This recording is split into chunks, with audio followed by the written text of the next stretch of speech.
Bonjour à tous et bienvenue sur cette nouvelle vidéo relative à l'exploration du monde onirique. Alors aujourd'hui je vous propose d'aborder la question de savoir comment, par-delà une simple définition, nous pouvons caractériser le rêve lucide. De suite après le générique.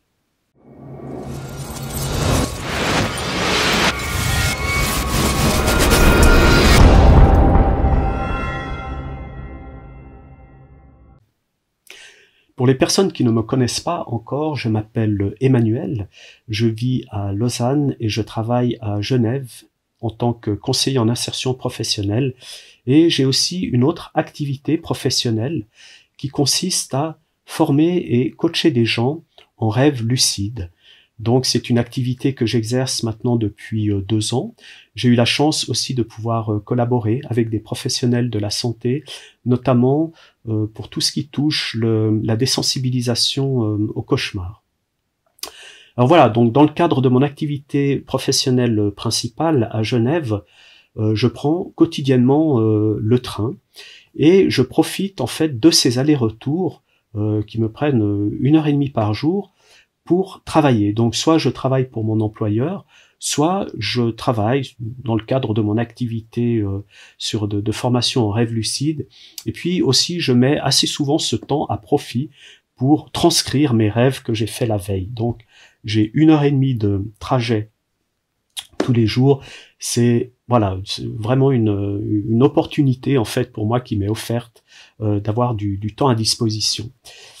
Et puis début février de cette année, donc j'avais projeté en fait de transcrire mes rêves, et d'autant plus que j'avais fait un beau rêve lucide assez long la veille, et puis je me suis dit je vais profiter de ces 45 minutes de trajet Genève-Lausanne pour pouvoir le transcrire dans mon journal de rêve. Mais seulement j'ai été un petit peu contrarié parce que à côté de moi, enfin pas vraiment à côté de moi, mais de l'autre côté de l'allée, dans les sièges qui sont à côté, il y avait un homme, une quarantaine d'années, qui était assez agité, assez exubérant comme ça, puis qui parlait très fort, et il parlait de politique, enfin des résultats des dernières votations populaires. Donc j'avais énormément de mal à me concentrer, d'autant plus que cet homme ne parlait pas dans son smartphone ni avec une personne qui était en face de lui, mais il parlait tout seul, ou plutôt une personne imaginaire ou invisible, si vous voulez. Et puis, bien sûr, alors j'ai tout de suite compris qu'il s'agissait d'un homme qui était en train de vivre un épisode schizophrène.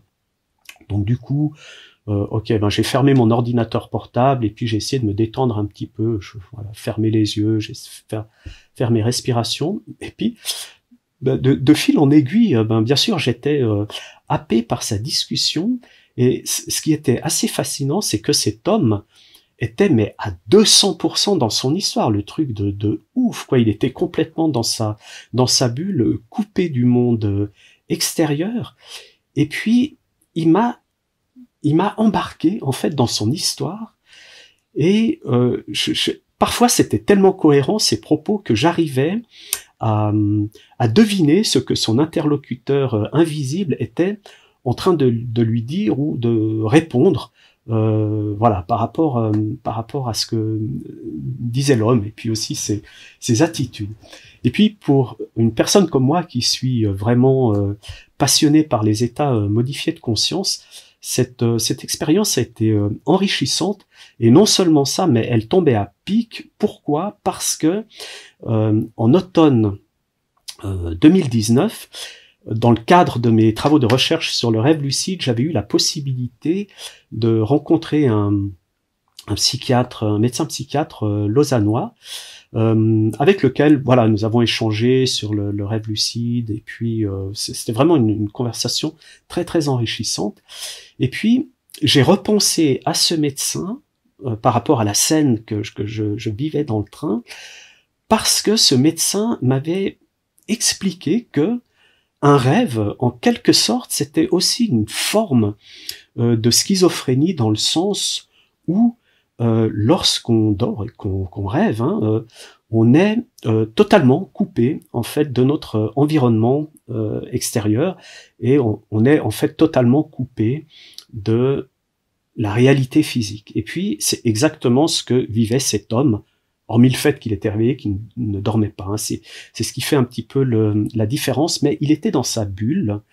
Et puis, nous, quand on rêve, nous sommes aussi dans notre bulle. Alors, qu'est-ce qui se passe sur un plan neurophysiologique? Comment est-ce que cela se passe? Alors,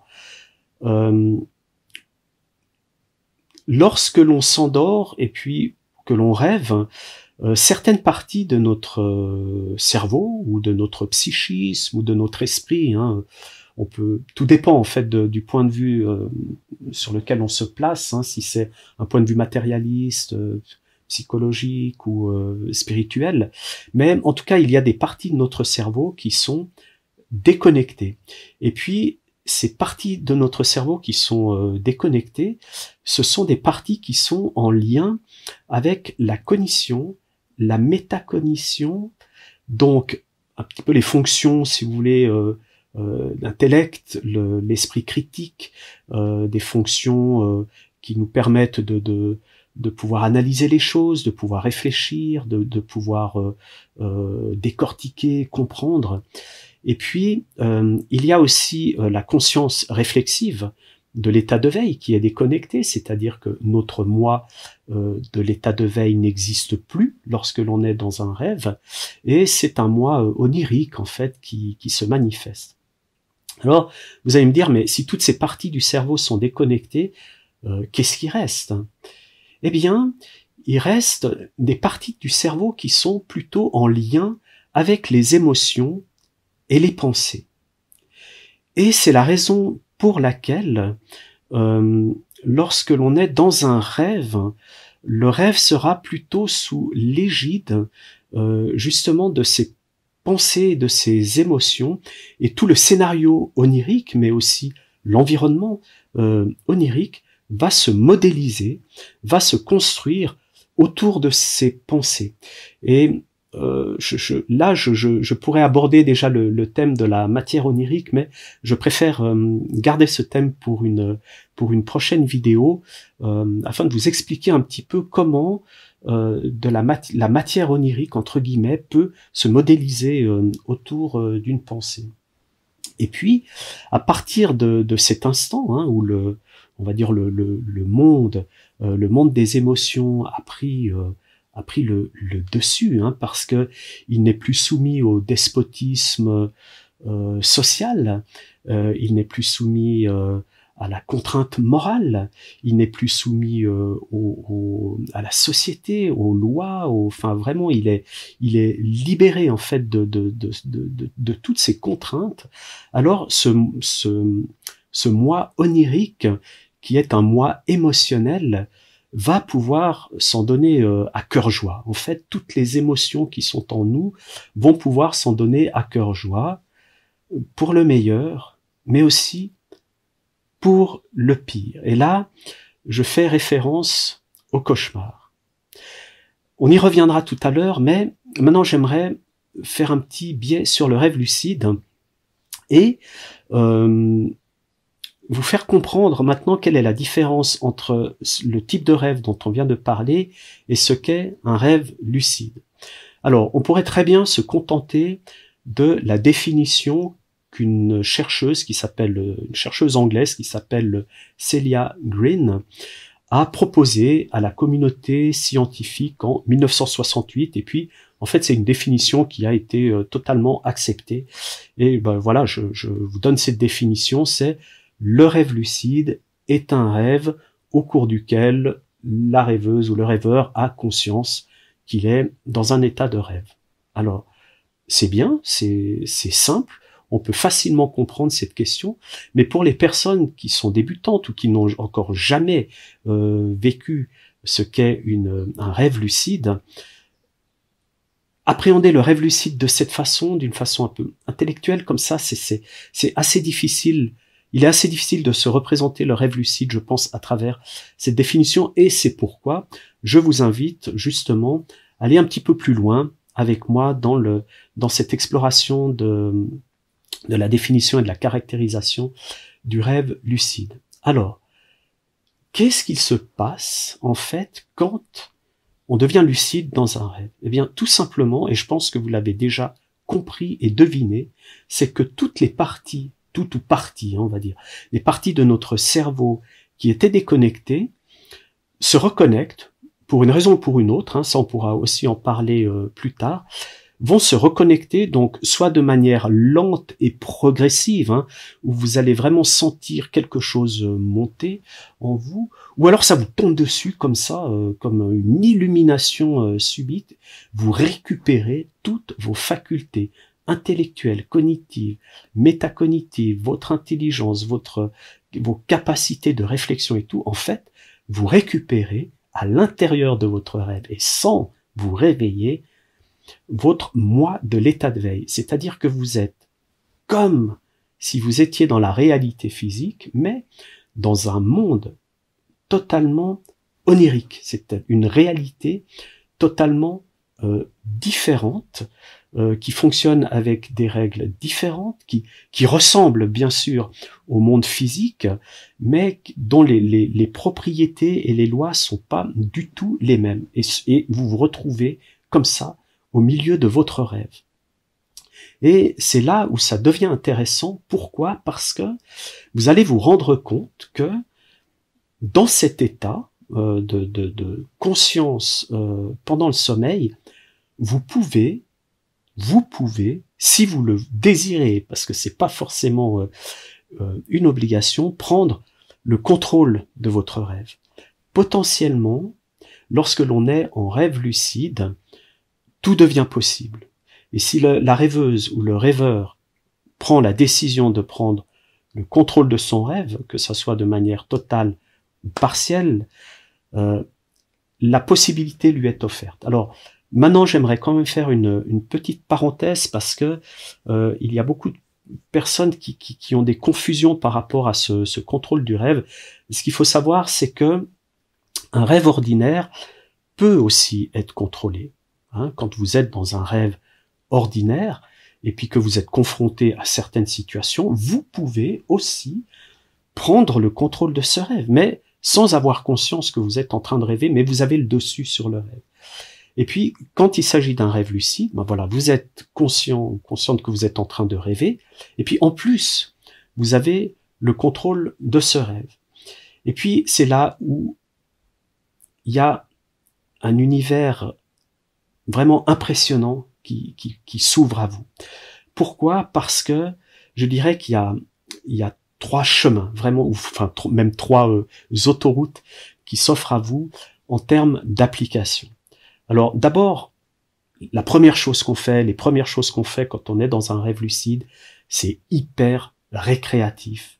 Donc ça sera des applications ludiques. Vraiment, on va s'éclater, on va se faire plaisir, tout est permis, on peut assouvir ses fantasmes les plus fous, on peut, je vais vous citer les lieux communs du rêve lucide, ce dont on parle le plus souvent, mais c'est le fait de pouvoir voler, c'est le fait de pouvoir passer à travers les murs, c'est le fait de pouvoir faire apparaître des personnes que l'on a envie de voir, c'est le fait de pouvoir faire disparaître des personnes que l'on n'a pas envie de voir, c'est le fait d'aller dans des fonds sous-marins puis de pouvoir respirer sans bouteille d'oxygène, c'est le fait de pouvoir aller dans l'espace, aller marcher sur la Lune, de se déplacer vraiment d'un endroit à un autre par la pensée en une fraction de seconde.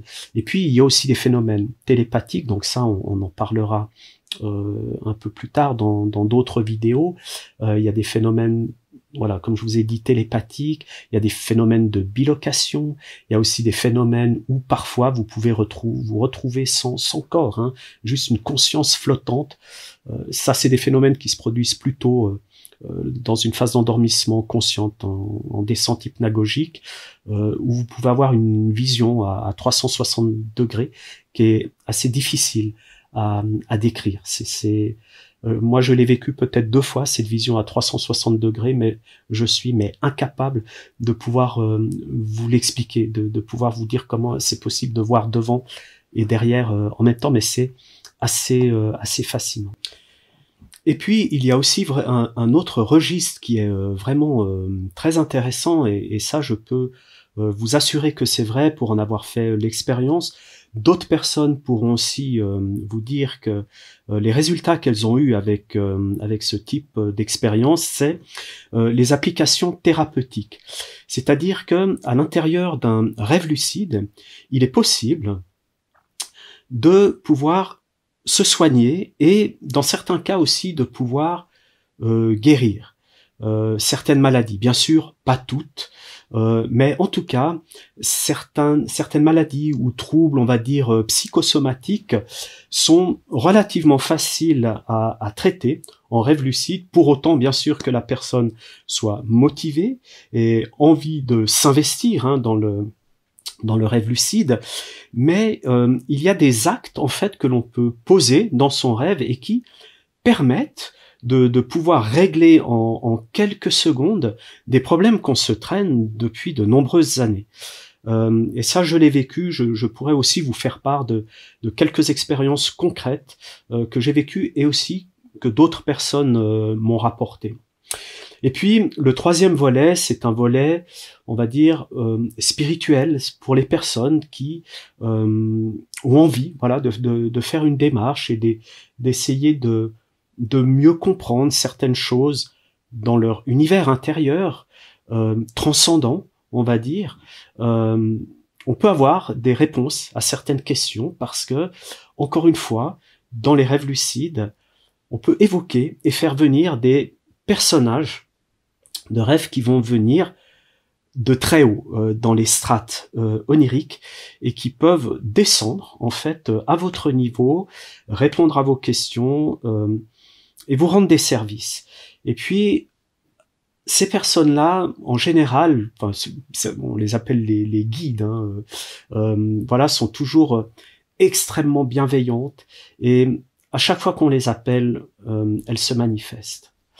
Après, il y a aussi l'envers du décor, parce que on vit dans un monde dualiste, et à partir du moment où on fait appel à on va dire des personnages de rêve ou des entités d'un niveau supérieur, il se peut, voilà, que on réveille certaines choses qui se trouvent à la cave. Et puis, oui, et c'est là où je dis qu'il faut faire aussi très très attention quand on est en rêve lucide par rapport à ce que l'on a envie d'explorer, par rapport à ce que l'on va visiter au fond de soi, c'est qu'on peut parfois être confronté à des phénomènes ou à des entités oniriques, des personnages oniriques dont la puissance est phénoménale et qui pourrait être déstabilisant en fait pour le moi, voilà. Donc, mais en général, ce qui se passe, c'est que il y a toujours des sécurités. C'est-à-dire que votre inconscient ne va jamais vous permettre d'aller dans des endroits que vous ne pouvez pas gérer, que ça soit en bas dans les profondeurs de votre inconscient. On va dire dans l'ombre, quelque part dans cette espèce de boue primordiale et instinctuelle, ou alors aussi dans des endroits qui sont plus élevés, parce que et ça m'est arrivé aussi une fois. Ben voilà, j'ai voulu aller un petit peu trop haut et trop loin dans le rêve lucide, et puis entre guillemets, j'ai failli cramer, quoi, parce que c'était trop intense, il y avait trop de lumière, il y avait trop de, enfin voilà, et puis je suis vite redescendu, je me suis dit, faut pas trop non plus aller trop loin, sans être préparé. Donc après, on verra qu'il y a des zones dans lesquelles on peut évoluer en toute sécurité et sans trop de problèmes. Voilà, ça c'était pour le troisième volet. Et maintenant, donc, on va arriver au terme de cette vidéo. Et puis, je voulais annoncer la vidéo prochaine où on va reprendre, en fait, le thème des personnages de rêve. On va vraiment voir qui ils sont, comment ils sont structurés, et puis, surtout, on va essayer de les caractériser sur un plan psychologique. Alors ça, c'est extrêmement facile. Et puis, je vous parlerai aussi d'une expérience, parce que depuis que je fais les rêves lucides, dans mes premières quêtes de rêves lucides, je me suis toujours posé la question de savoir ce qu'il y avait à l'intérieur d'un personnage de rêve. Je me suis dit, mais est-ce qu'ils ont aussi un cœur comme nous, des poumons, enfin, etc., des organes? Vraiment, j'avais cette curiosité. Et puis, quand on est dans un rêve lucide, la chance que l'on a, comme je vous ai dit, c'est qu'on peut prendre le contrôle de son rêve. Alors, ben voilà, j'ai créé une scène, en fait, j'ai fait appel à un médecin onirique, et puis j'ai eu l'opportunité, la possibilité de pouvoir assister, en fait, à c'était pas une autopsie, mais plutôt, comment on appelle ça, quand les élèves dans les hôpitaux, enfin dissèquent, voilà, des cadavres. Donc j'ai eu l'opportunité de pouvoir assister pendant quasiment 15 minutes de rêve lucide à une dissécation d'un personnage de rêve, et j'ai pu voir tout ce qu'il y avait à l'intérieur. Et puis ça, c'est aussi une expérience que j'aimerais partager avec vous. C'est assez fascinant. Donc voilà. Alors, on va en rester là pour aujourd'hui. Je vous remercie d'avoir suivi cette vidéo, de m'avoir écouté jusqu'au bout. C'était une introduction. Les prochaines vidéos seront peut-être un peu plus courtes ou de la même durée. On verra en fonction des thèmes. Et progressivement, je vais avec vous, vous accompagner dans une démarche lucide, si vous le désirez. Et ce sera une démarche qui se différencie un petit peu de tout ce qu'on voit partout, avec de l'application de techniques qui fonctionnent. Hein. C'est des très bonnes techniques qui fonctionnent bien, mais malheureusement qui ne fonctionnent pas longtemps. Aucune technique actuellement sur le marché, si je puis dire, aucun appareillage électronique, aucune complémentation alimentaire ne peut vous garantir des rêves lucides de façon pérenne. Pour avoir des rêves lucides de façon pérenne, il faut cultiver autre chose. Et puis, en plus, bien sûr, des techniques, hein, parce que elles ont aussi leur utilité, surtout au début, mais plus on avance, et plus vous vous apercevrez que la technique ne sert à rien.